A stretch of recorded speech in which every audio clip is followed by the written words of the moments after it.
good body part split for the average person starting off, whether looking to gain a little bit of muscle, or a body part split I use, would be Monday I would train back because it's such a large complex group of muscles.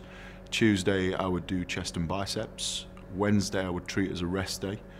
Thursday I would do delts, traps and triceps, and Fridays would be legs, with my weekends to rest and recuperate.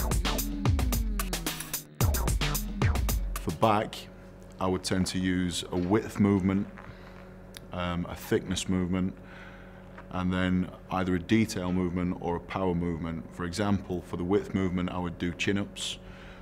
For thickness, I would do something along the lines of barbell or T-bar row.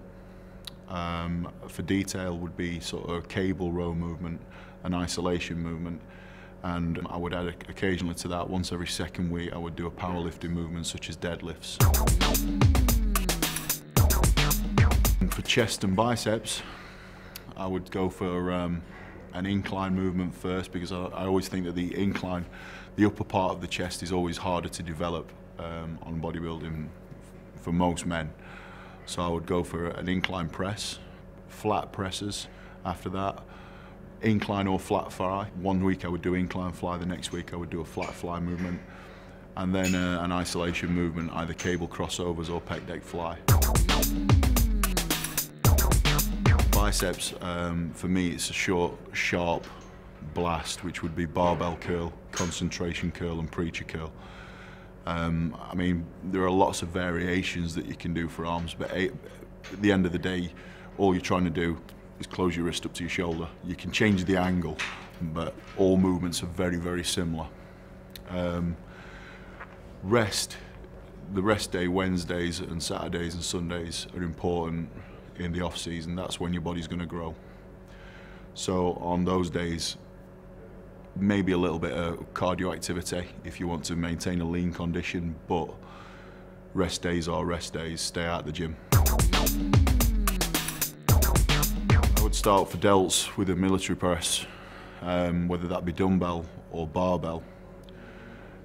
Is a personal choice. Find what's more comfortable for your own body,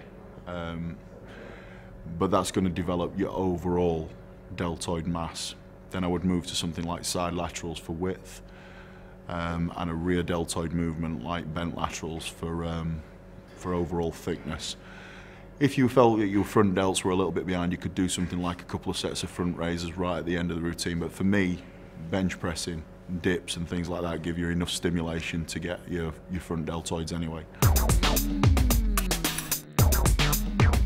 Traps, I would basically go with barbell shrugs or dumbbell shrugs, and then maybe a little bit of upright rowing.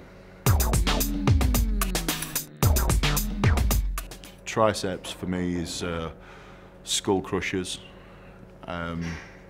rope pushdowns or V-bar pushdowns, and then rope or bar extensions, things that are going to give you more sort of belly and hang to the outer and ahead of the triceps.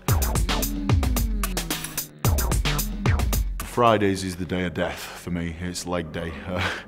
Nobody likes leg day. It's just something you have to learn to accommodate. It's this simple. Basically, you don't squat, you don't get big legs, so squats come first for me. Might do a little bit of leg extensions just to warm the knee area up. But squats first, then a leg press or hack squat, then leg extensions. Hamstrings follow that for me, which would be leg curl, and then stiff leg deadlift, and then finish off with some calves, standing seated calf raise.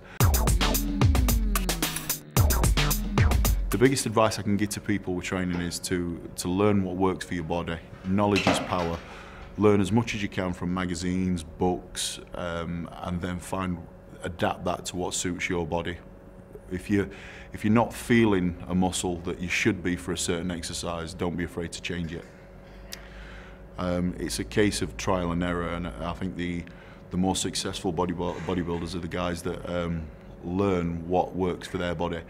Just because Dave T does it, or just because Jay Cutler does it, or just because Ronnie Coleman does it, doesn't necessarily mean it's going to be 100% for you. It'll give you a good foundation, but from there you've got to learn and adapt your training to what works for you. And the same thing with the nutrition and supplementation plan. You know what I mean? You've got to find that balance that works for you, that gains muscle without gaining extra body fat. The golden rule is always intensity. That no matter what training regime you implement, no matter what nutritional program you start, if you're not intense enough in your training, if you don't push yourself to your own limit, you won't make progress. It's unfortunately, it's the harsh thing. It's a harsh reality. You can train hard or you can train long, but you can't do both.